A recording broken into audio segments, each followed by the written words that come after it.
Một lời khuyên cho các bạn khi giúp đỡ những người mà ở ngoài đường. Trước tiên các bạn phải nhìn, phải quan sát họ như thế nào. Nhất là những người mà giả sử như các bạn thấy có những người đàn ông đi chẳng hạn, mà họ cầm điếu thuốc trên tay thì các bạn không nên cho tiền họ nha. Mà là các bạn có thể đi mua thực phẩm, những cái đồ ăn thức uống gì trong cửa hàng siêu thị á, các bạn có thể đem ra cho họ. Đó là mình làm phước cho họ để họ ăn, họ sống. Chứ các bạn đừng có nên cho tiền. Vậy thì các bạn cho tiền người ta thì họ lấy tiền đó họ mua thuốc họ hút, giống như là họ lấy tiền họ đốt tiền đấy các bạn. Cho nên ông xã mình gắt gác cho tiền những người như vậy. Ờ, Mua thức ăn thì các bạn giúp cho họ là tốt nhất ha.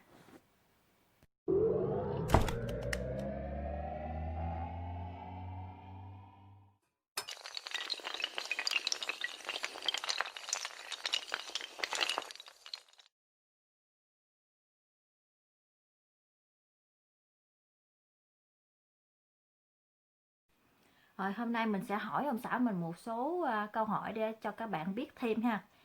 Ờ,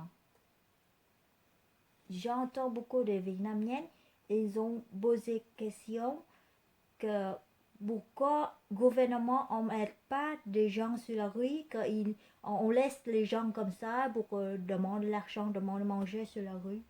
Pourquoi le gouvernement n'aide pas? Ben, il y a des aides. Je veux dire, si c'est une personne qui est belge, donc qui est née dans le pays, elle a un statut.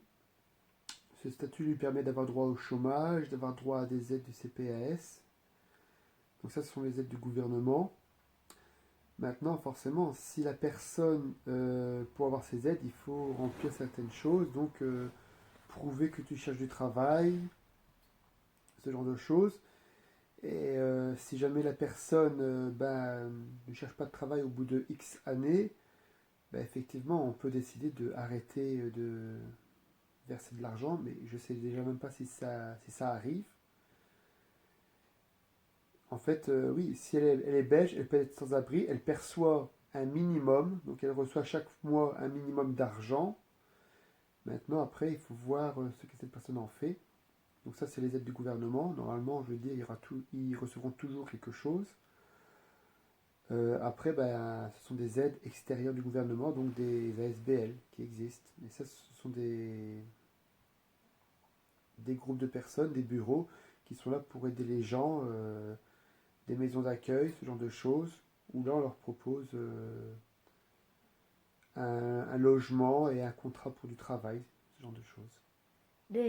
La maison l'accueil, c'est la maison qu'avant tu travailles. Oui, c'est ça. Et dedans, on fait quoi? C'est la privée ou le gouvernement? Non, c'est un privé, mais Lien avec le gouvernement. elle reçoit une aide du gouvernement. Oh, Parce il que, aide au voilà, gouvernement. parce que bon, c'est prouvé que c'était une maison qui travaille pas pour gagner de l'argent, mais pour aider les gens. Oui. Ça veut dire que elle paye les employés, un directeur, ce genre de choses. Mais le but de la maison, c'est pas de gagner de l'argent, c'est d'aider les autres. Et donc, le gouvernement, pour ce genre de maison, elle reçoit des aides financières.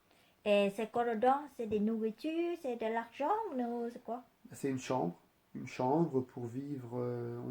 C'est plus ou moins un contrat d'environ un an, Oui, renouvelable. Donc tu oui, peux recommencer une fois. oui, Donc tu as une chambre à toi, ou alors que tu dois partager avec quelqu'un. oui. Et le reste, bah, ce sont des pièces communes. Tu as une salle de bain qu'il faut partager. Tu as la salle des repas, tu as une cuisine où là on partage avec tous ceux qui vivent dedans. C'est 20 à 30 personnes. Et alors, bon ben, c'est quand j'y travaillais, bah, c'était environ 300-350 € par mois. Donc tu avais la chambre, les pièces pour vivre et les repas. Le repas. Et manger comment? C'était varié, je veux dire, il y avait des fois on recevait des dons des boulangeries pour avoir du pain. Oui. C'est des marias qui faillites ou bien c'est Non, non, non, non, ce sont des nourritures qui presque pas bon bah, là-dedans? c'est la boulangerie, les pains qu'elle n'a pas vendus que ce jour-là, ben, on y va avec des tickets, on les reçoit et on les met au congélateur, comme ça, parce que bon, c'est un pain qui a seulement un jour, donc c'est pas un pain qui est Oui. mauvais. Même des nourritures conservation, On reçoit des dons des grands magasins, des choses comme ça. On recevait des conserves, des briques de lait, conserve, des oui. choses comme ça. Oui, on va dire que c'est encore bon, mais comme la date approche, ben, ils nous les offrent. Et c'est qui va cuisiner pour manger? Ça, donc c'est un contrat avec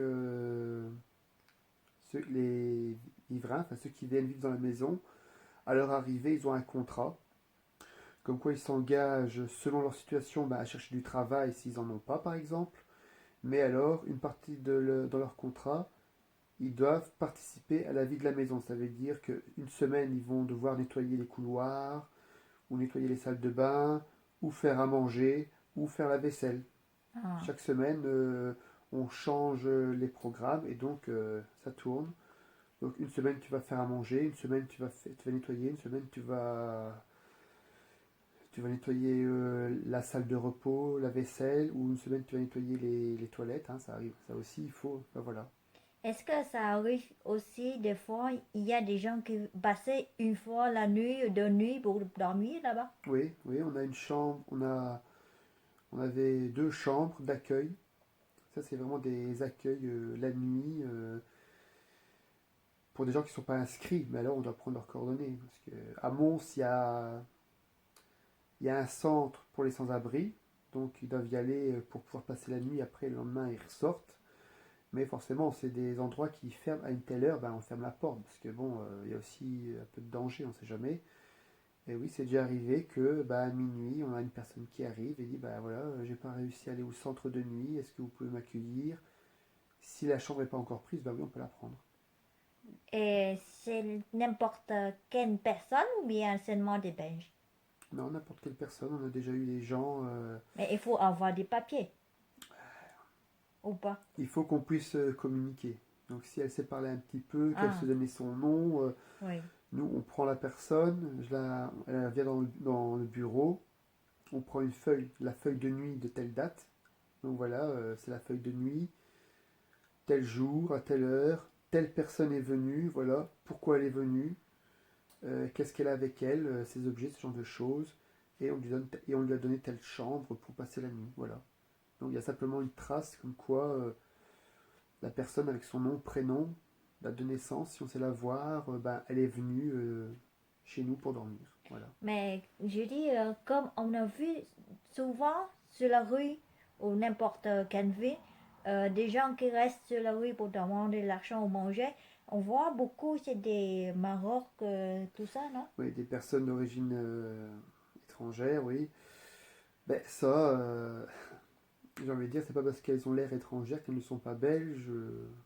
Oui, et c'est pour ça on dit toujours, beaucoup au gouvernement, on ne met pas les gens comme ça, mais il faut laisser vivre dans la rue comme ça, c'est triste, c'est malheureux, non? C'est pour ça, Ben, on ne sait pas pourquoi, on a posé la question. Pourquoi le gouvernement ne donne pas maison, ne donne pas une vie pour eux, qu'ils doivent rester dehors? Qu'est-ce que tu penses? donner une maison, déjà, c'est pas facile, hein. Une maison, c'est Oui, pas oui, une oui, c'est chose. maison pour tout le Mais monde. bon, il y a des centres pour les personnes étrangères, il y a des centres. Bon, malheureusement, c'est pas des chambres super confortables. Enfin, je veux dire, c'est des centres d'aide, donc forcément, il faut pouvoir mettre un maximum de personnes dans un endroit. Mm. Donc forcément, c'est vrai que c'est pas toujours ce qu'il y a de meilleur. Malheureusement, les gens entre eux, ils peuvent se battre. Ça arrive. Ah, C'est ça aussi. mm. Donc c'est pour ça que bah, il y en a qui ne veulent pas aller dans ces genres de centres. Et donc oui, ça peut être un choix. Ou alors ça veut dire qu'ils n'ont pas eu le choix justement. Peut-être qu'ils se sont fait attaquer en allant dans un centre, donc ils l'ont parti parce que bon, on n'arrivait pas à les protéger. Oui. Il y a plein de choses différentes. En plus ici, bon, les personnes étrangères qui viennent en Belgique, pour être accueillies, il faut prouver qu'elles ont quitté un pays où ils risquaient de se faire mettre en prison, se faire tuer. Enfin, pour avoir un statut de réfugié comme quoi dans leur pays ils ne sont pas en sécurité. Et là, oui, la Belgique, le gouvernement leur vient en aide, mais c'est beaucoup de papiers à faire, ce sont des longues procédures et avec le nombre de personnes étrangères qui viennent en Europe, dans les différents pays, voilà, hein, on ne sait pas toujours accueillir tout le monde. On Oui. doit, je pense que le gouvernement fait ce qu'il peut avec ce qu'il a. Mais je dis, c'est quand même malheureux quand on voit ça. Mais je me souviens, avant, au début, quand je commençais à faire YouTube, là, quand je veux filmer des gens sur la rue, ça, mais tu veux pas. Pourquoi? C'est simplement question que, bon, tu peux les filmer, tu veux pas les filmer. C'est juste que c'est quelque chose de délicat, peut-être à montrer. Maintenant, dans une vidéo comme tu fais maintenant, oui, tu pourrais mettre des extraits. Mais peut-être que la personne aussi n'a pas envie qu'on la filme. Ici en Belgique, Personne qui n'a pas envie. on a un droit à l'image. Ça veut dire que si tu filmes quelqu'un et qu'on voit son visage, la personne peut te dire non, j'ai pas envie qu'on voie mon visage. Hmm. Et ça, que tu sois une personne sans abri ou une personne normale, tout le monde a ce droit-là. Donc c'est ça que je dis, tu ne peux pas filmer tout ce que tu veux comme ça sans demander. Oui, ok. Et non, je veux savoir, bah, personnellement, que tu vois pas que je fais ça. Et pourquoi? Parce que, C'est simplement une question de respect et de dignité humaine. Je veux dire, la personne, oui, elle vit dehors, mais bon, c'est pas un objet, c'est pas un morceau de viande que tu peux filmer comme ça. Je veux ouais, dire, c'est tout. Je veux dire, faut respecter un petit peu, même si elle est sans abri. Je suppose qu'elle veut quand même qu'on continue à la traiter comme une personne normale, et donc voilà, on la filme pas comme si c'était un objet. C'est simplement dans ce sens-là que je vois les choses. qu'est-ce que tu penses? Il y a des Vietnamiens, nous, on voit une situation que les gens sur la rue comme ça. On dit, oh, au début, on pense c'est l'Europe, Belge, France, n'importe, mais les pays Europe, c'est les pays et on ne voit pas des pauvres. Maintenant, on sait qu'il y a des pauvres sur la rue comme ça, pas maison, tout ça. Et on va aller les aider, mais on n'a pas les moyens. On n'a pas les moyens. Il y a quelqu'un qui est à notre pays, quelqu'un dans le Vietnam, et, et pour qu'il va aider des gens comme ça, il va faire une réunion vietnamienne entre eux pour faire des dons, une somme de l'argent pour aider des gens comme ça. Pour toi, tu penses, est-ce que c'est bien ou pas bien? Bah oui, c'est bien, je veux dire, la preuve c'est que ici en Belgique, on a fait ça pour toi avec le repas, avec des repas qu'on faisait annuellement pour recueillir des dons. C'est bon aussi, voilà, comme je dis, il y a les maisons sociales dans une desquelles j'ai travaillé, voilà, c'est des gens qui se mettent ensemble pour créer ce genre de choses. Et oui, ça fait du bien pour les gens qui sont en difficulté. Je veux dire, j'ai travaillé 2 ans là-bas et j'ai vu pas mal de personnes qui y étaient trouver un travail et finir par quitter la maison pour avoir leur propre appartement, ce genre de choses. Donc c'est bien parce que c'est une aide pour revenir dans la vie active. Ça, ils font parce qu'il y a autorisation de gouvernement.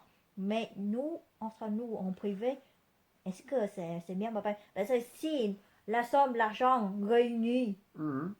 entre les Vietnamiens pour Ben, aider des gens sur la rue, que le gouvernement, si ça, est-ce qu'il y a problème à nous ou pas? pour ça, C'est il pour faut ça. simplement que la somme, une fois que vous avez réuni l'argent, je veux dire, on va partir de ce point de départ-là, une fois que vous avez l'argent, il faut simplement que donner l'argent à une ASBL, donc une association à but non Eh, lucratif. Donc ça veut une dire SPL, ASBL, association ASBL, ASBL, à but non lucratif. Donc il faut la donner à un groupe, à des gens oui. qui travaillent comme pour ma maison, ça veut dire qu'ils ne travaillent pas pour faire de l'argent. Et comme ça, le gouvernement, entre guillemets, il vérifie aussi que la SBL, elle donne l'argent, qu'elle ne va pas l'utiliser pour elle.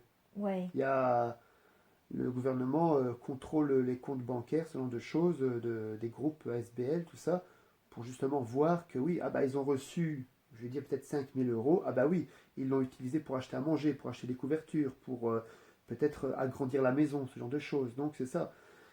Tu peux donner de l'argent, mais alors il faut donner l'argent à quelqu'un, oui, qui s'occupe d'aider les gens. Parce que Ça, c'est il y autorisé. a chacun personne qui va, ah oui, et sur la rue là ou sur la ville là, il y a des gens sur la rue, il va aider des gens là. S'il donne tout son l'argent à un SPL, comme tu as dit, Mhm. c'est pas le même personnel qu'il va aider et comment Si on veut donner de on va l'argent à, donner tout à seul quoi. quelqu'un, à une personne comme ça qu'on voit dans la rue, Oui, là j'ai envie de dire que dans ce cas-là, c'est de la main en main. Je veux dire, oui, la main en main, mais est-ce que si, comme tu dis, si le gouvernement contrôle le hmm, compte bancaire, là ça reste vraiment du domaine. est-ce qu'on a problème ou pas? Je pense pas. C'est Non, comme l'argent noir qu'on suit dans le compte. Le gouvernement ne sait pas c'est quoi. je vais dire, allez, je suis sur mon compte bancaire, je vais aller au distributeur, je vais prendre 500 euros et je vais les donner à quelqu'un. Voilà, c'est tout, c'est fini. Euh, voilà, c'est tout. Ça va apparaître comme un retrait. Bon, le gouvernement, le compte bancaire de Monsieur Tout le Monde, il cherche pas, hein. On vérifie vraiment, comme j'ai dit, des choses énormes. Mais une personne normale qui va donner une grosse somme d'argent à quelqu'un de pauvre, Non, c'est, c'est pas donner un gros somme d'argent. C'est, par exemple, on a 10 personnes vietnamiennes, par exemple. hmm, On fait 10, par exemple, une pièce chaque cas. oui, On a une somme d'argent pour donner une personne qui va directement pour à aider. une personne directement, d'accord, oui. Oui, pour aider quelqu'un, tout le monde dans la rue. Il y a des gens dans la Hmm. rue. Là. Est-ce qu'il n'y a pas de problème ou... Je dis, bah, si vous allez, si du Vietnam, vous prenez l'argent, vous venez ici avec, et que là tu le donnes comme ça directement en main à la personne, là j'avoue que je ne sais pas. Pour moi, non, il n'y aura pas de problème. Ah, Peut-être que plus tard, si la personne elle se remet dans la vie active, on lui posera peut-être la question, ben voilà, d'où vient cette somme d'argent, ben, il dira, ben voilà, c'était un don qu'on a fait pour m'aider, et voilà, ça s'arrêtera là. Euh, Maintenant, je ne pense pas qu'il y aura de problème. Je veux dire, ici, je reviens sur les ASBL, le fait que quand tu donnes de l'argent à une ASBL, le gouvernement est là, et en plus, quand tu donnes de l'argent à des fondations comme ça, ouais. à des ASBL, ah bah, toi de ton côté, tu peux dire au gouvernement, bah, c'est ce que nous on fait d'ailleurs, c'est ce que nous on Oui, a chaque année, puisqu'on donne à la Croix-Rouge, on donne à Médecins Sans Frontières, à Viva for Life, chaque année on donne, ah bah, chaque année, quand on fait notre imposition, bah, c'est repris dedans. Et normalement, c'est pour dire, bah voilà, le gouvernement, il va voir, ah bah, cette année-ci, ils ont donné autant à telle personne, autant à telle personne, c'est pour aider, donc, voilà, on va nous enlever, on va nous mettre moins à payer parce qu'on a aidé les gens. ah, moi, payer les Moins à impôts. payer ou alors on va récupérer quelque chose à côté.